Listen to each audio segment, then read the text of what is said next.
Welcome to episode 4 of the LaBoys Living Room. Today we're talking about things I wish I knew in my teens. We have a featured guest today. We have Nana. Nana, if you want to introduce yourself to the LaBoys. My name is Nana Karchevsky. Nothing else? They're going to get to know me. Okay. And I'm not fat. I'm pregnant. How many months pregnant? 9. 8.5. No. Yeah. 9. Doing All like right. a couple of days. This might become a live childbirth session if you're 9 months pregnant. I really am. I shouldn't have left the house, but here we are. Well, welcome. This is my sister. Cool. So today we're talking about things I wish I knew in my 20s. So this is a wide range topic. I think we could go into anywhere from dating, finances, even real estate, education, etc. I don't know if you guys have any topics you wanted to start off with. If not, I'll just go ahead and talk about my terrible. Yeah, Nana, go. I'm a guest, so I'm trying to. Well, the first thing is, sorry guys, but I just have to say it. Don't get fat, to be honest with you. If you're skinny or, if you're working out, just remain tight and toned. Don't get fat. That's the first thing I would tell anybody in their 20s. And have y'all noticed that these young girls are so like voluptuous? Like you're in your prime, girl. You in your prime. Yeah. Also, tighten it up. People don't realize is if you get fat in your 20s, it is so much harder to lose it in your 30s that you are just on a downhill slope. Like if you worked a little bit to stay like fit and you didn't make it in your 20s, you're gonna have to work 6 times harder to maintain your overweightness at that age. So it's. But what about body positivity? I think body positivity is a scam. Honestly, I think that the worst thing that they ever did was tell women that they could be fat and happy continuously. I think that you could be fat and happy, but you don't see any fatties in the nursing homes. Sorry. You see fatties in the nurse. I'm gonna refer. That's an excuse. You really don't see fat people in the nursing home. You really don't. You don't see them. In Florida, you do. I'm sorry.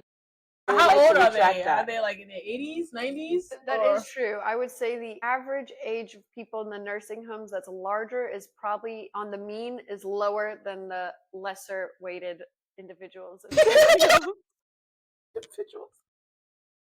You know what? All right. I don't know if the term fatties is correct. And I myself am a fatty. So in charge. I've recently learned I hope nobody is offended. 6% of the U.S. is actually considered obese, which is a BMI that is over, I think, 26? Yes. But are they considering the BMI with the different body types? Here we go with the scam. All right, that's another scam. How so? Well, you know what? Actually, I do believe that there's certain bodies that have more muscle mass, right? Mm-hmm. So different races can have different muscle mass. So when you're just going with BMI, it could be actually a little bit incorrect. But even if you added the 10 pounds of average muscle mass, which is on the higher spectrum, people would still be considered obese, including my fat ass when I was pre-pregnancy. And I don't think that there's anything wrong with using the words that we need to use. I'm tired of being politically correct, to be honest with you. Let's use the words fat, ugly, skinny. If you're short and you are basically completely shredded, if you're 5'6" or whatever, and you have a high weight because you have a lot of muscle, your BMI will hit near 30, and you are exactly fit. And so that's why the BMI is not like the best, but there is a way to calculate your fat versus muscle versus water, when you do like a deeper dive. So it's not always about the scale. But back to the original question, if you're in your 20s, get your shish together, sister. Get it together.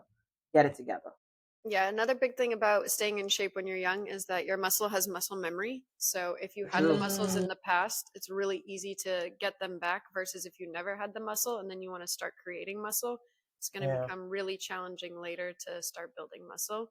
And then you'll end up being in the nursing home as that person who can't sit up by themselves, which is not a fun endeavor to go through. So would you guys recommend just having like a workout routine in your 20s, or like how do you maintain weight in your 20s? I think walking is very underestimated just in general. If you can just hit like that 10K or even 5 to 10K a day of just walking, low impact, I think that that's really a really good, way to start. And even if you're the kind of person like you start working out, you give up, and you start whatever, just just do your best. Trying to tone it down.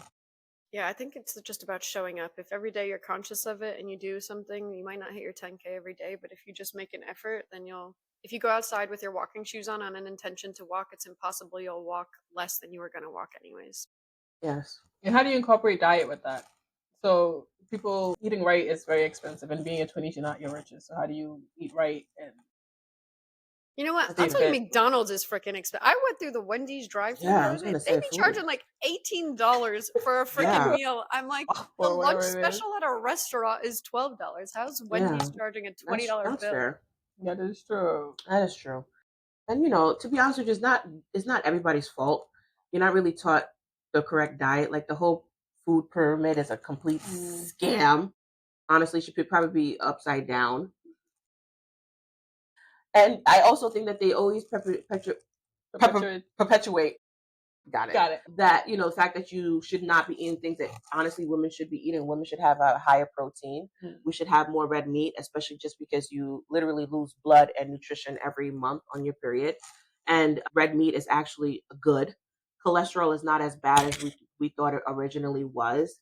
And the sugar and the sugar industry, they lobby so hard in Congress, and they lie to the American people, and they tell us that sugar is not the problem. It's the protein, and it's the milk, and it's the eggs that's the problem. And honestly, new research is showing that actually it's a complete lie. It's a fabrication. So I think women need to just try to increase their protein. But you see a lot of women, and they're kind of afraid to like eat too much red meat, when honestly that's the best thing you could eat, just nutritionally. Couple things on that. Protein is huge. Now it's finally picking up, I think, in the market where you want about 1 pound, or if you're working out a lot, 1.5 pounds per pound of lean body mass you have. So for example, if I'm doing one per kg. Finish your sentence. Yeah, so if I'm I thought it was per kg. 40 pounds, then I should be aiming to get like 105 to 115 grams of protein, which is a lot of protein. And I'm sorry, you will not get this unless you're working extremely hard on a vegetarian diet. You need to be eating chicken like it's water. So I think one of the big things I would say in my 20s is, and if you don't have money, one way you can eat correctly is planning ahead. So if you just go and do like a big grocery haul, buy, everything you need, you're not in the situation that when I find myself ordering out, it's usually because I haven't prepared anything. I have nothing in the fridge. I'm lazy. But if you plan ahead, you can spend a lot less money. I mean, Uber Eats is very expensive, as we've discovered today. So if you plan ahead, you can definitely eat well for way less. I would say probably 1/3 the cost of like eating out. Yeah, absolutely. Meal prepping. Yeah. Being responsible. Another thing I would say to young girls in their 20s is don't be a hoe. Can you elaborate? Yes. I think that what? Elaborate. Yes. Yes. I think it looks like a bumper sticker.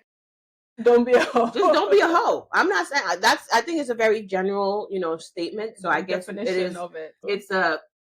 Can you it depends on your level of hoedom. Can you define it and elaborate? Well, back in my day, being a hoe was being a girl who slept with multiple people, loosey goosey, with no morals. And she probably had a lot of fun, to be honest with you. She probably did. But I think that women in their 20s, like, your body is so sacred, your heart is sacred. You don't want to give so much to people who don't care about you. All right, let's flip the question. Would you say the same thing to a boy in his 20s? Absolutely. I have 2 sons. I'm going to tell them, don't be a hoe. Don't be a hoe. Just like that. There are men hoes. Absolutely. So actually, I would tell them, you better be careful with your seed. You better be careful out there with them hoes.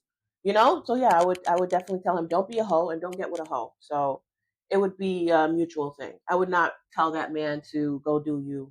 I also tell my husband, don't be a hoe. So it's like, I would hope universal. Your husband's not a hoe. You just got to remind them, don't be a hoe. What about like taking ownership for your body and like having what? Self-love and thinking like that's it's your body. You can just self-love is beautiful. A lot of people don't have that, but they find comfort through others. Oh, that sounds horrible. And that might be their reasoning. Or maybe they just enjoy it with multiple partners. Do you really You think know, that some they people like enjoy it with multiple dancing and partners? some people like dancing in the bedroom, I agree. I think that there's nothing wrong with, having natural urges. I'm just saying don't do it with everybody. Only because you're really giving a piece of yourself to a lot of people that don't care. That's the only reason. Not like from a Christian or a spiritual point of view. I just don't think that that other people deserve access to your body so much when you're Yeah, so it's young and high vulnerable. risk too for Yeah. both emotional, sexual transmitted Yeah. diseases, pregnancy, whatever. Oh There's my, a and lot then of the risks there. woman, like women, when if you get STD, something like chlamydia or the crazy ones like syphilis, you can literally get PID, pelvic inflammatory disease. Honestly, ruin your chances of having like children in the future if it's not caught early. And it's Yeah, I not think something that happens to men. Men could actually unfortunately have STDs and they won't even know about it. But women, I don't know. So it's not really about like, trying to hoe shame or slut shame. It's just like the reality. I would tell my daughter, don't be a hoe. I tell my sons, don't be a hoe. It's just like for your own sake. It's like more to be more selfish. And what does that result in? What do you think? Like, So I think that's what really results in self love. Because if you really have respect and love for yourself, you know that you are unique, you are one of a kind, you are loved, and you don't need to get any validations from other people because you have that internally. And when you see a confident woman, when you see that woman that's just gorgeous and smart and beautiful, you know that people don't have access to her as much as they do other people. And why? Because she has that self assurance, she has that confidence, Yeah, I she want to has that bounce self off love. confidence. I think confidence is something in your 20s that you should really work on getting early because not only will confidence radiate in a room or for work or anything, it translates in so many ways. The guy you're going to land is going to be completely different if you have confidence than if you do not have confidence because you're going to be looking for him to validate you. And that's a really dangerous thing when you're looking at your man for external validation and you don't have it yourself. It can result in emotional abuse, physical abuse, so many different things. It's hard to build up confidence and there's so many reasons you may not have it, but figure out what makes you feel good about yourself, what your morals and values are, and then stick to them. And then that confidence will be translated through the vibes in the air, how you present yourself, etc. And the partner you're going to attract will have confidence and respect you without even knowing why, because of just those energies that you're giving off. So I think confidence is a really big thing, especially in your 20s when you come through so many tricky times and you had a lot of maybe childhood trauma, etc., that you're trying to work through. That is the time to really hone in on that and take the time to reflect. Absolutely.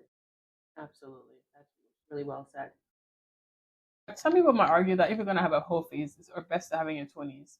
Absolutely not. Don't have one at all. You're not really going to The I don't know. benefits. I don't think it's really beneficial to a woman. I think like you hear about it, like Sounds it appealing. sounds appealing. You hear the girls that want an 8 inch, they want all these things, but like the reality is this is what 8 inches looks like. Where are you fitting at, sis? We can't prepare. Why that's there handy. How big is your vagina? Well, do you actually know medically how deep a vagina is on average? I think about this. No, that's wild. Google it. Yeah, I mean, if you think It will about, stretch. It will stretch to accommodate I this. hope so. If you're gonna give birth to that baby, but And he's not. He's like, yeah. My son is probably like about 19 inches. But I promise you, I would never want anything going inside of me from the other direction. I just promise you. exiting, just No, exiting. no. It is. It's 2 to 3 inches. I'm not lying. This is 6 to 7.5 centimeters. Yeah, I was not lying. And so it's like the reality is I think what also happens, to be quite honest with you, in this day and age is there's an influx of, what do they call themselves? Well, I call them digital prostitutes. The OnlyFans girls and the rappers like Sexy Red and whatever, who are just promoting this lifestyle that it works for them, but for the average girl, like if you're a professional prostitute or a digital prostitute, a content creator or somebody who's in sex work, okay, this is gonna work for you, all of this. But for like the average girl, the average person, when you keep hearing that, this is what I should want. This is like normal, and then you start to think, well, this is what I need, all the time, consistently, all the time. But it's a fallacy. It's completely false. It is really, unfortunately, really good marketing. And who's Well, benefiting probably from this bad marketing? marketing for 80% of men who are average or below. Yeah. Yeah, I don't know what the average is, but I I don't. think we could Google No. average, so we could do I'm it. gonna say it's probably this. That's what I think it would be, like 5. And My search is gonna be wild. yeah, you're right. You're gonna get some Save it crazy on. TikTok ads. Yeah, Oh wow, it's on the money. yeah. How much? 5.5. I mean, Okay. 5 to 5.5. I'm on the money. Mhm. I'm in healthcare. That's And why. you ain't been hoeing, and you out here taking averages. I'm in healthcare. Get very prepared That's why. with your facts. That's why. All That's right, why. I'm gonna pivot a bit, and I think Yes, please. another Can thing. somebody take over? You had all your thoughts. So how does all I have lay so them many out? more thoughts. I think What is one it? thing that's really important in your 20s is understanding real estate and if it works for you or not. So I say Ooh, this yes. because it's a in 20s typically you've moved out of your parents' house when you're 18 or so, and you're going to start looking at renting versus buying, and you're now going to be using your own paycheck to rent or buy. Usually you can't buy anyways with this interest rate and stuff. It's tricky. But I think just how we were talking about the marketing and sugar, the marketing and sex life, etc. There's a huge marketing who's like buy. There's so many pros to buying, but I think a lot of people also don't consider the cons in their lifestyle. And one thing I think that I've experienced is the unanticipated costs that come in having your own property are just so unplanned and She's you very end up. comfortable. No, go ahead. Oh yeah, I was like the unanticipated costs are just crazy. So you're expecting, oh awesome, I'm gonna lock in this mortgage. I'm gonna be paying, let's just say $1,000 a month. Bless you if you have a mortgage that's only 1,000 a month. But then all of a sudden your roof breaks and it's like $20,000 and it's not from a natural disaster, so you can't use insurance. And then now you need to find $20,000, and that kind of changes the return on your investment really long. So I am for purchasing properties, but you have to be in the right financial state. Make sure that it's something that you have planned ahead on and that you have an out if you need to. So making sure you're purchasing in an area where you can sell the property if you need to and it will sell, or that the property value will go up. So if you need to leverage that equity on your house to so there's a lot of things that come into purchasing a house, but I don't think it's as easy as they say. Get property, you're paying somebody else rent, etc. Because for a lot of people, it's something that could really end them in a backwards financial situation when really they had saved a lot of money to put a down payment on. Absolutely. I think if you also have really honestly like good parents and you have a job in like the town that your parents live or the city, you know, stay with your parents as long as possible. Especially if your parents don't suck. I mean, they suck, whatever, right? You gotta do what you have to do because there really isn't any what did they say? What did mommy used to say? You can't pay for a piece of your mom. You can't pay You can't put a price on your piece of life. Yes. So whatever. But if your parents don't suck and you can kind of get by, stay with your parents and stack that bread. Stack that money. If you think about $2,000, I mean, I think the average one bedroom rent in DC is like maybe 2,000 for a one bedroom. That's like okay. You're talking 2,000 over 2 years, so that's just 2 extra years kicking it with your parents. You're looking at like $40,000 extra in the bank, not even considering the amount of money you might save if they're putting groceries in the fridge, if they're just those little things that cross over, toilet paper, that all adds up. And that's $40,000 that maybe it's annoying because you can't have friends over when you want or they wake you up or whatever. But if you could say, okay, for a year and a half, I'm going to sacrifice this, and then I actually have in cash a down payment I could put on my house. I mean, what a small sacrifice to make for a long term goal. So I think in my 20s, I just like, I want to leave my parents' house. And I think a lot of people do. But as you said, if you're in a situation that's not toxic, and you can milk it, get in there, stay, help out with the bills a little, but get that money, stack it while you're young because it gets harder and harder as you have more responsibilities. But there's like a stigma where after college you're expected to like figure it out and like go move into the city that you want to live in after college and just try to struggle, bust it until you make it. But I don't know why that is. It's a cultural thing. It's a cultural thing. It's looked down upon if you move back to your hometown after college. Yeah, it's definitely a cultural thing. And I think it also worked maybe 20 years ago when there was enough money. When things weren't so crazy. When a house was $50,000. I was going to say $50.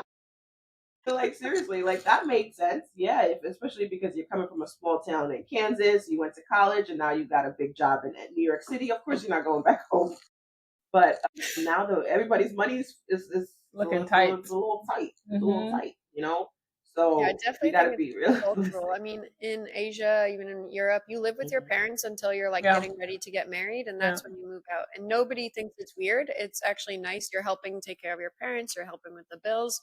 You have one roof, it allows you to save money. But in the US, it's definitely like, I mean, even parents make jokes. I can't wait till they're 18 so I can get them out. And that starts from when you're 6 years old and I don't know, you break something in the house. Oh, I can't wait till you're 18. So definitely a Absolutely, cultural thing. yeah. So I would say, yeah, I think you're absolutely on the money there. It's 100%.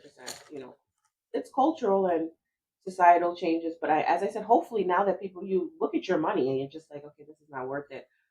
Or you can also get an apartment and have several roommates and just be Mm. financially smart that way. If you can't Mm-hmm. stay with your family, which is absolutely fine, find something that works for you that you're Yeah. not overspending. You have to save money like it's a bill, like Yeah. whether it's $200 or $1,000 a month. It's something that you have to put to the side for yourself. So maybe you can't have that 1 bedroom apartment. Maybe you need a roommate for a year or two or three, but do something that makes sense to you and don't overspend. Don't say, okay, I make 50,000, I make 100,000. This is what I can afford, because that's what they look at. They look at what you could afford based off of what your salary is pre-tax, Mm-hmm. pre-student loans, Right. And then pre-bills. it gets cut in half after taxes. And then you're Yeah, like, Yeah. oh man, I don't think I like could afford this. And that's what's where the going housing on? market collapses. Exactly. So you gotta just be more diligent with your finances. I think especially for women, you have to understand your personal finances and don't overspend. And when you do get that first, second, third credit card, don't go into debt trying to keep up with the Mm-hmm. Joneses. Yeah. Don't do it, Yeah. girl. You can find cheaper like I did my nails. I just wanted to find a way to pivot it back to your nails. I did my nails myself. This would have cost me. Did those cost and how much does getting your nails done cost? I used to spend like 100. 100? I work for a living. And how What are much, you doing how to your much nails did for $100? how much This did your one nails this one cost $28. Oh wow. With the the supplies stick on? included. With all of the supplies included. But the actual nails, if I was just buying the nails, I think it was like $14. Oh wow. Okay, and then you have leftover supplies for next time you do your nails. Yeah, that's what I'm gonna do her nails. Okay, so The net before. savings is like $70 plus you have leftovers. So that's Yeah. one good way to save money is if you don't need to get your nails done, you got no special event, just do them yourself. DIY, baby. I think also what brings back to our previous episode about being financially secure and also knowing how to save is opening a high yield savings account in your 20s, right? Did you So tell him about Allie? I did last time. That's Did you last tell episode. him that your sister told you about I Allie? didn't. She did. She did. I My did. sister told me about this when I was younger.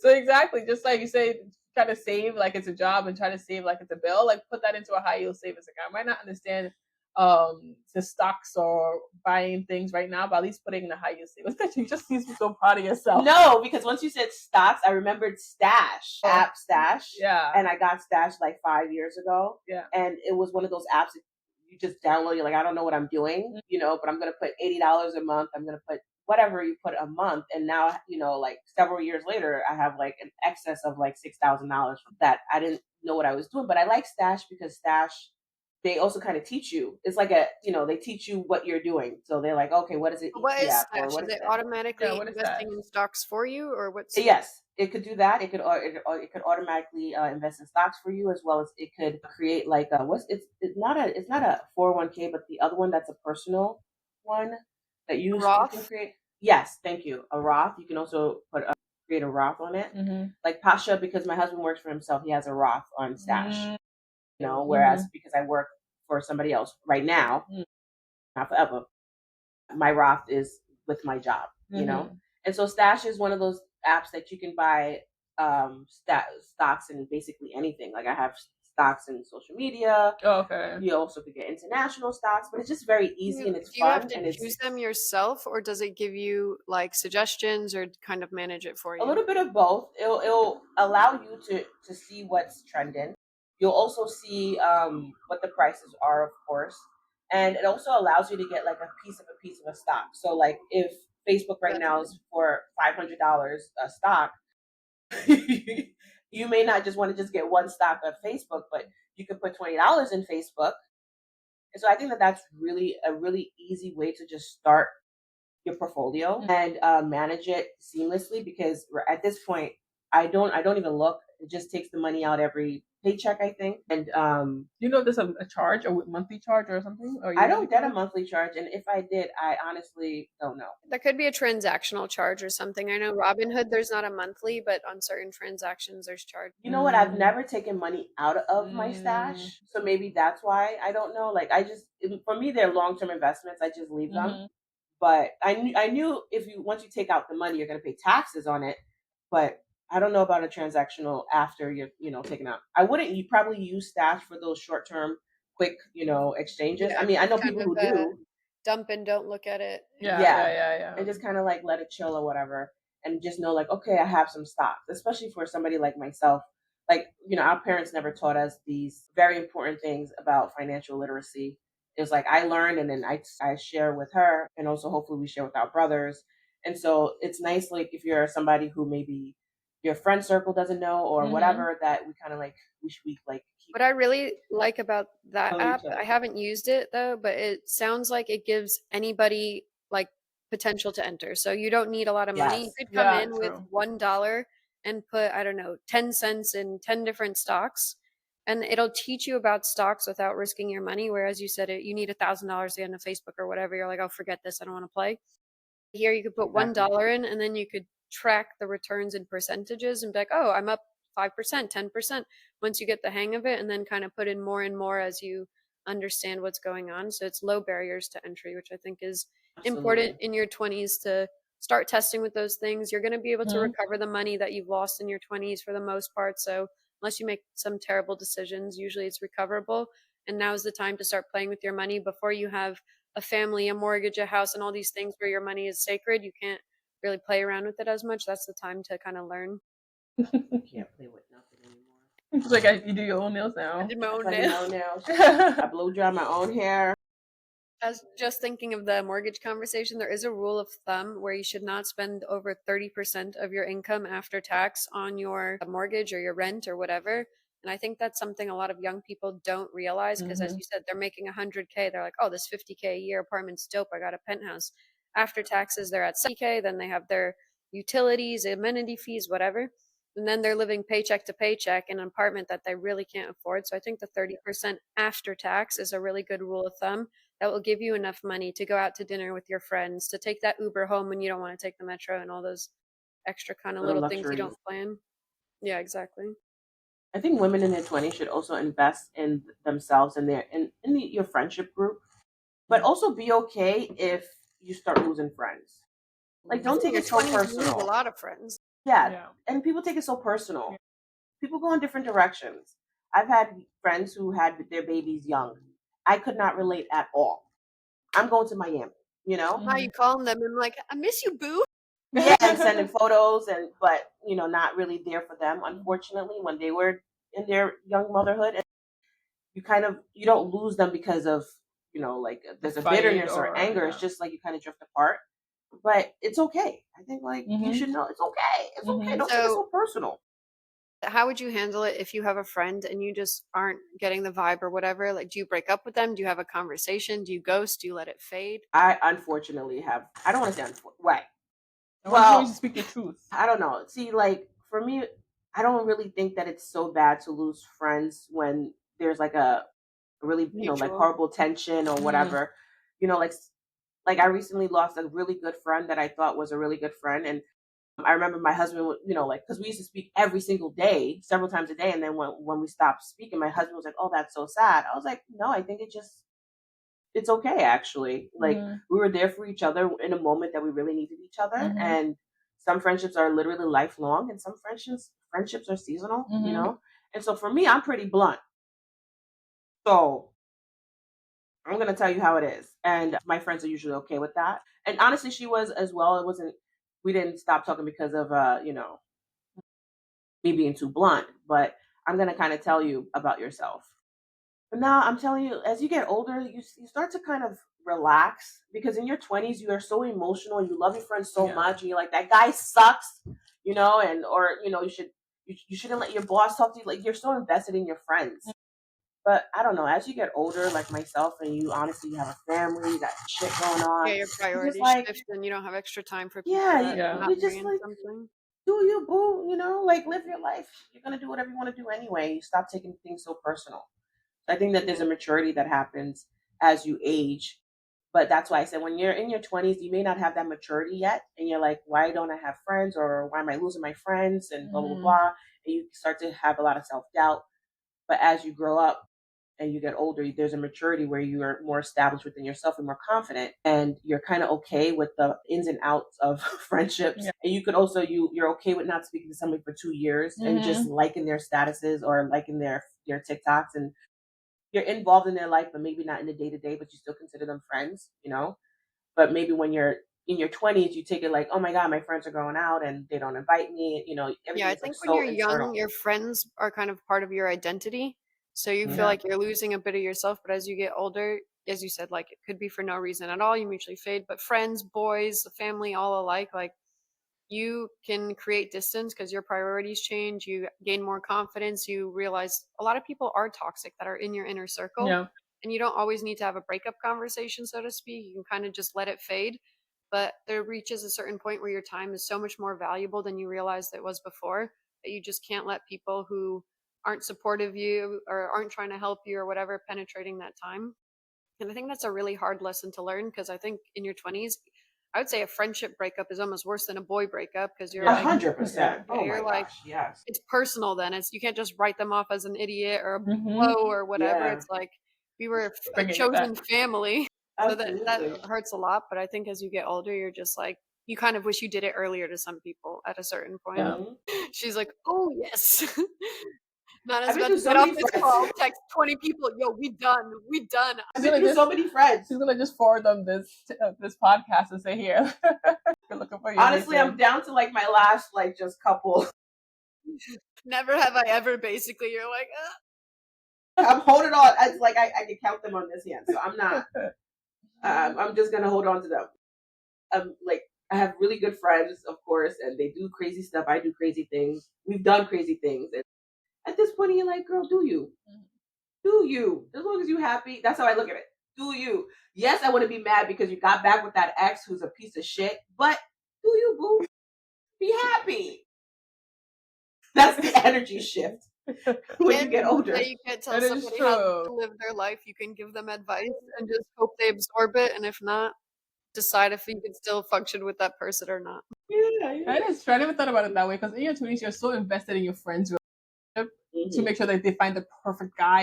Anything that they do is a red flag to you that you try to break them up or you try to tell them, like, how do you not see it? And they still go back with that guy and you get mad at them. And you want to end the friendship because you went back with that guy. But in your 30s, it's like, go ahead. Do you. If it makes you happy, he makes you happy. If it breaks up with you, I'll be right here. Just go ahead and have fun. I never think about it like that. Yes. I stopped being as invested in relationships of others when I got older.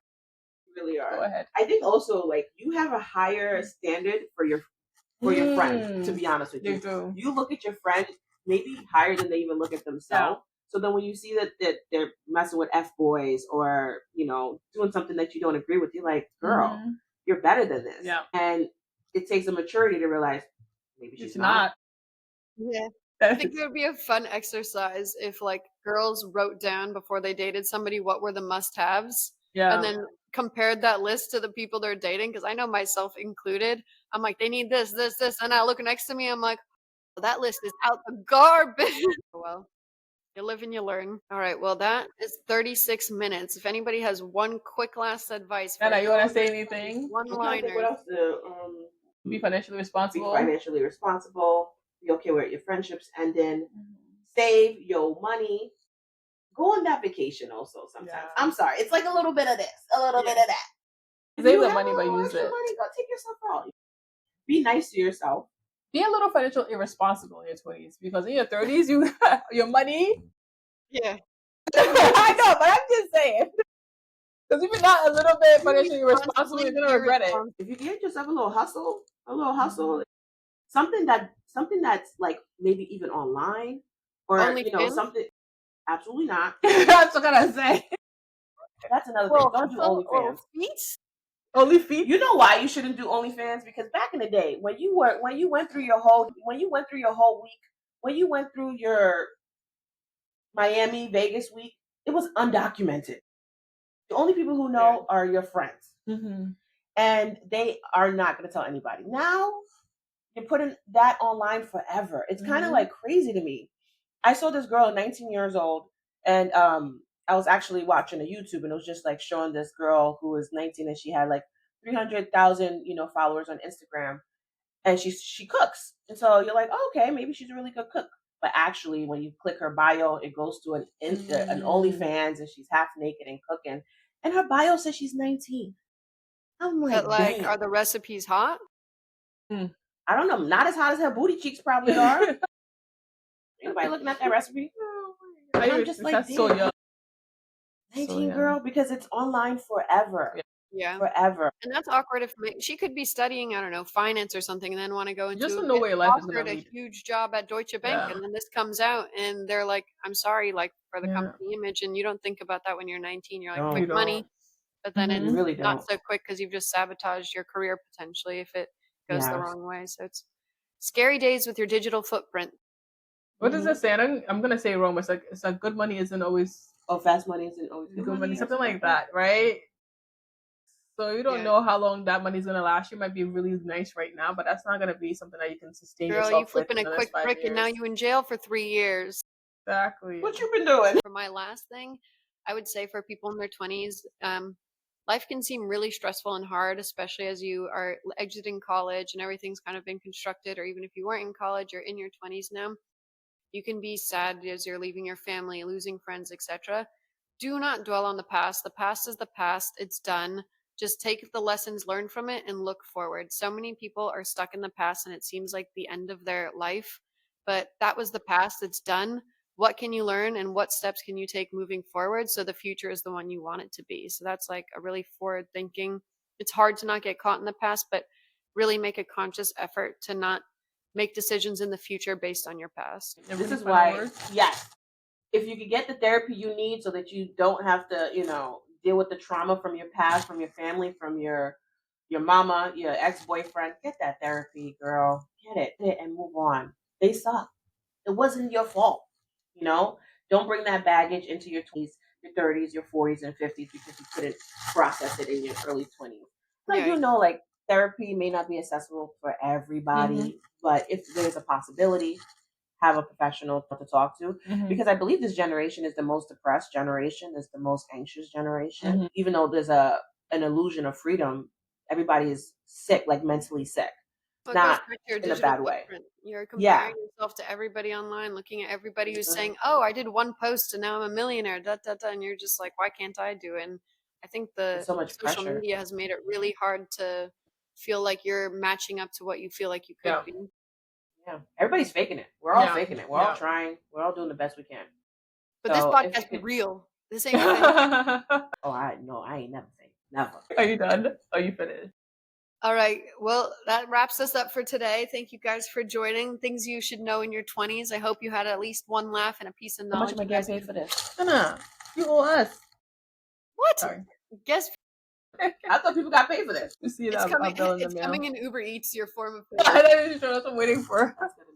You here, actually. Food is always a good form of payment. It was good to see you. Yeah, it's good to see you guys too. Enjoy your Uber Eats, and guys, stay tuned for next week's episode. We have episodes dropping every Sunday. Oh, good for you guys. She's our bye. I didn't know. Every Sunday. Every Sunday. All right. Bye.